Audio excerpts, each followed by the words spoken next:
इस युद्ध में यूक्रेन की हालत बहुत ज्यादा खराब हो चुकी है। अगर यूक्रेन के दावों की माने तो इस युद्ध में अब तक करीब 150 बच्चों की जान गई है, 172 बच्चे घायल हुए हैं, कीव में 64 बच्चों की मौत हुई है, खार्किव में 43, डोनेस्क में 43, चर्निहाइव में 32, माइकोलाइव में 24, खेरसौन में 15 और सुमी में 14 बच्चों की मौत हुई है। यूक्रेन का दावा है कि रूस के मिसाइल हमलों में 566 स्कूल नष्ट हो चुके हैं।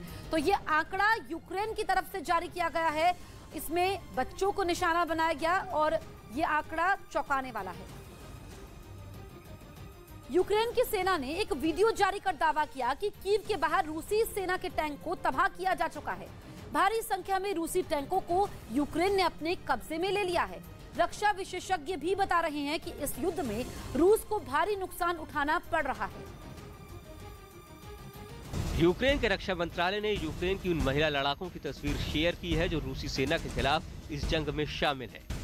यूक्रेनी सेना ने इस तस्वीर को यूक्रेनी सेना की लड़कियों और खूबसूरती और शक्ति जैसे टाइटल दिए हैं। सिर्फ यही नहीं, यूक्रेनी सेना ने कीव के बाहरी इलाकों में लड़ रहे उन अमेरिकी लड़ाकों का वीडियो भी जारी किया है। यूक्रेन के रक्षा मंत्रालय के मुताबिक ये कीव क्षेत्र में युद्ध के मैदान में वो अमेरिकी स्वयंसेवक है जिन्होंने 1 महीने से रूस के कब्जे में रहे एक गांव को आजाद कराया है। यूक्रेन की सेना ने कुछ वीडियोस के द्वारा दिखाया है कि अमेरिकन वॉलंटियर्स लड़ाई को ज्वाइन कर चुके हैं। मैं वैसे बता दूं, काफ़ी और वॉलंटियर्स भी आए हैं। इवन इंडिया से भी कुछ लोगों ने वॉलंटियर करने की बात करी है, लेकिन अभी तक शायद वो जा नहीं पाए हैं। इस तरह के की इंफॉर्मेशन और प्रोपोगंडा वॉरफेयर लड़ाई में होना बड़ी जायज़ बात है और मुझे लगता है कि यूक्रेन वही कर रहा है। ये रूसी सेना पर ताबड़तोड़ गोलियां बरसाता यूक्रेन की सेना का एक टैंक है। यूक्रेन का दावा है कि इस टैंक को उसने रूसी सेना की एक टुकड़ी से छीना है। उसके अलावा यूक्रेन के रक्षा मंत्रालय ने एक और वीडियो भी जारी किया है। इस वीडियो में कीव से कुछ दूरी पर रूसी सेना के चलते हुए टैंक्स और वाहन देखे जा सकते हैं। अमेरिकी मैगजीन फोर्ब्स के मुताबिक इस जंग में रूस की तुलना में यूक्रेन के पास कम टैंक थे, लेकिन जंग के दौरान यूक्रेनी सेना ने रूस के कई टैंक पर कब्जा कर लिया, जिसकी वजह से उसके पास अब पहले के मुकाबले ज्यादा टैंक हो गए हैं। फोर्ब्स मैगजीन के मुताबिक यूक्रेन अब तक रूस के 117 टैंक पर कब्जा कर चुका है। इनमें से कई टैंकों का तेल खत्म हो चुका था या फिर रूसी सेना उन्हें छोड़कर भाग गई थी। यूक्रेन इनमें से कई टैंकों का इस्तेमाल रूसी सेना के खिलाफ कर रहा है। इस जंग में अब तक यूक्रेनी सेना अपने 74 टैंक गंवा चुकी है। इनमें से 37 टैंक पर रूसी सेना ने कब्जा किया है। रक्षा विशेषज्ञों का भी मानना है कि यूक्रेन के खिलाफ जंग में रूस को भारी नुकसान उठाना पड़ रहा है। इस जंग में अब तक रूसी सेना के 15 बड़े अफसर मारे जा चुके हैं। रूस और यूक्रेन के बीच जारी भीषण जंग में रूसी सेना यूक्रेन के अलग अलग शहरों पर तबाही का बारूद बरसा रही है, लेकिन बावजूद इसके यूक्रेन की सेना भी रूस के सामने डटी हुई है। इसमें कोई शक नहीं है कि रूसी सेना को जंग में भयानक नुकसान हुआ है। इसके अलावा यूक्रेन ने रूसी सेना के सैकड़ों सैनिकों को मार गिराया है और सैकड़ों को युद्धबंदी बना लिया है। रशिया को काफ़ी टाइम लग रहा है कि वो यूक्रेन के ऊपर कब्ज़ा नहीं कर पा रहा, कीव के ऊपर कब्ज़ा नहीं कर पा रहा, और इस पॉइंट ऑफ व्यू से ऐसा समझा जाना कि रशिया ओवर कॉन्फिडेंट रहा होगा शायद गलत होगा, क्योंकि जब आप लड़ाई की स्ट्रैटेजी डिसाइड करते हैं तो उसमें अप्स एंड डाउन ज़रूर होते हैं। स्ट्रैटेजिक डिसीजन ज़रूर रहा होगा कि कुछ ऑब्जेक्टिव्स पहले लेने हैं, कुछ बाद में। कीव के ऊपर इमीडिएटली कब्जा करने की स्ट्रैटेजी मुझे नहीं लगता कि किसी भी एक समझदार फोर्स को करनी होगी।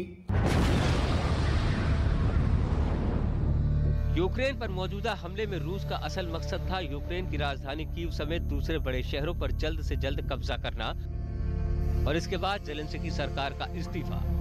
लेकिन इस मकसद में रूस साफ तौर पर नाकाम रहा है। इसके अलावा रूस और यूक्रेन इन दोनों ही देशों की सेनाओं के मनोबल में बड़ा अंतर देखने को मिल रहा है। यूक्रेन के लोग अपने देश के अस्तित्व के लिए लड़ रहे हैं। इतना ही नहीं, यूक्रेन के सैनिकों की तादाद रूस के सैनिकों के मुकाबले कहीं कम है। लेकिन लेकिन बावजूद इसके वो अपने हथियारों का इस्तेमाल रूसी सेना की तुलना में बेहतर तरीके से कर रहे हैं। रक्षा विशेषज्ञों का मानना है कि रूस के खिलाफ यूक्रेनी सेना की हिट एंड रन रणनीति कारगर साबित हो रही है। उनका मानना है कि अब रूस सिर्फ एक ही सूरत हाल में ये जंग जीत सकता है, और वो है कि अगर यूक्रेन के हथियारों की आपूर्ति रोकी जाती है तो यूक्रेन ज्यादा समय तक रूस के सामने टिक नहीं पाएगा।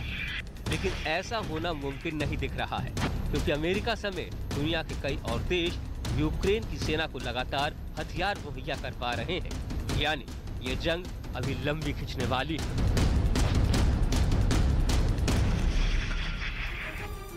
यूक्रेन से रूस की जंग के 32 दिन बीत चुके हैं, लेकिन अभी तक रूस के हाथ खाली हैं। इस बीच यूक्रेन के अलग अलग शहरों में रूसी सेना की भीषण गोलाबारी जारी है। कीव के पास बोयारका में रूस ने कई रिहायशी इमारतों पर हवाई हमले किए, जिससे इमारतों समेत कई मकान और दुकानें तहस नहस हो गई। रूस के हवाई हमलों में कई लोगों के भी घायल होने की खबर है। दो तस्वीरें आपके सामने हैं। कीव में तबाही है, इमारतों को नुकसान पहुंचा है, गोलियों के निशान आप देख सकते हैं। पुतिन की राइट हैंड मिस्ट्री यानी दाएं हाथ के रहस्य की पूरी दुनिया में चर्चा हो रही है। पुतिन के दाएं हाथ के रहस्य पर कई देशों ने शोध भी किया है। अब धीरे धीरे पुतिन की इस रहस्यमयी चाल पर पूरी दुनिया में चर्चा होने लगी है।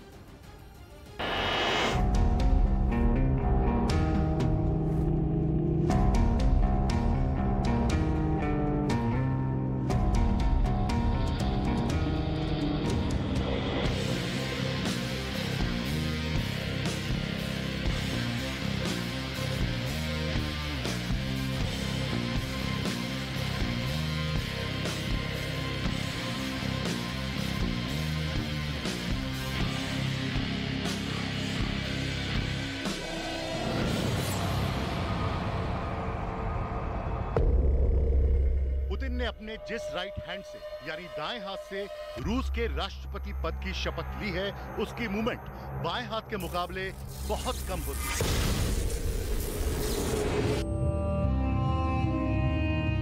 ये देखकर और जानकर आपको हैरानी होगी कि दुनिया के 3 देशों के वैज्ञानिक पुतिन के राइट हैंड यानी दाएं हाथ पर रिसर्च कर चुके हैं।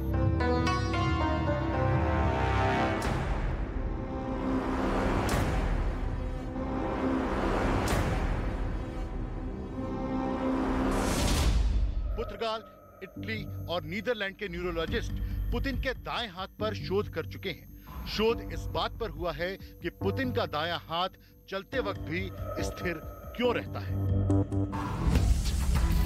एक बार फिर तस्वीरों को देखिए।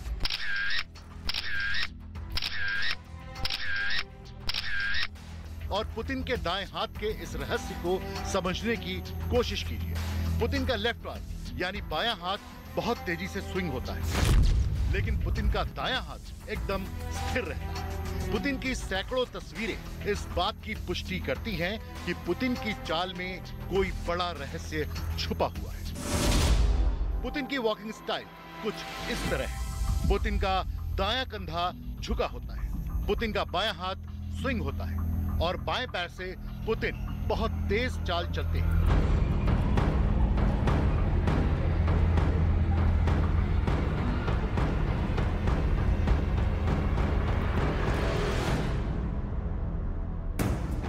पुतिन की राइट हैंड मिस्ट्री यानी दाएं हाथ का रहस्य दुनिया से छुपा नहीं। धीरे धीरे पुतिन की इस रहस्यमयी चाल पर पूरी दुनिया में चर्चा होने लगी। अखबारों में हेडलाइंस बनने लगी।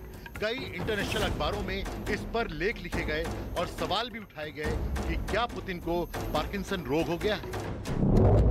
दरअसल पार्किंसन रोग में शरीर के कुछ हिस्सों में कंपन शुरू हो जाता है और फिर मूवमेंट कम हो जाती है। लेकिन पुतिन जैसे मैचो लीडर को, जिनको दुनिया के सबसे फिट नेताओं में गिना जाता है, क्या पार्किंसन रोग से पीड़ित हो सकते हैं? ये सवाल भी लोगों के मन में उठे। पुतिन मार्शल आर्ट और जूडो कराटे में ब्लैक बेल्ट। पुतिन शेर का शिकार करते हैं।